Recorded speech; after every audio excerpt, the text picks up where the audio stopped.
We are continuing to follow the story about the man found dead inside an Odessa clothing donation bin last Friday.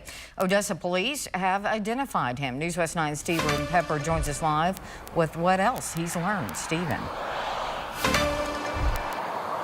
That's right, Crystal. Odessa police have now identified 45-year-old Roberto Hernandez as the man they found in one of these, a clothing and shoes donation center box at 8th Street and Coleman Avenue Friday evening. Now, if you know the city pretty well, you know we're not at 8th Street and Coleman Avenue. In fact, we're out in front of Westlake Ace Hard Road. It's about 10 minutes from the scene.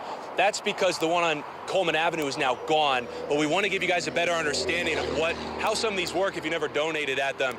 If you take a look, they're seemingly designed to prevent people from digging around inside.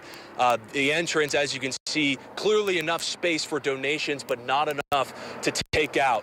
Now, earlier today, I had a brief conversation with a man who used to go inside some of these. He says because he fell back on some tough times, and he said if a man ever got trapped in one of these, it's pretty tricky to get out. He said the only way he can do so is through the entrance, which is at an angle, or down here, the gate where they actually retrieve the clothes. But as you can see, it's locked. Now let's go to that scene from Friday where you can get a better look on what happened that evening, where Odessa police suspect no foul play.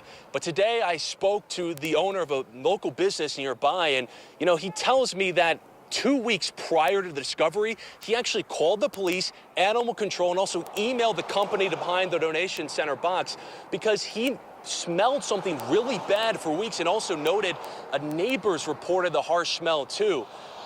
That's what he told me, but when police and animal control got out there, he noticed they didn't really see anything for about an hour until, of course, that Friday evening when he told me that presumably 2 men who work for the donation cleanup came out there, opened the bin, and there he saw Hernandez dead. That's when they called authorities. Now, this time, Odessa police has no new information. They're saying that this is still an ongoing investigation.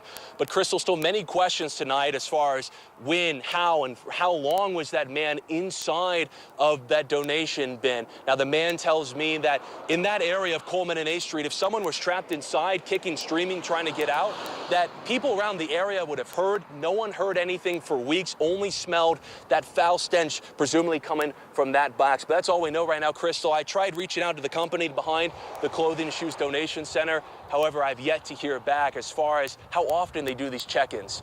Crystal.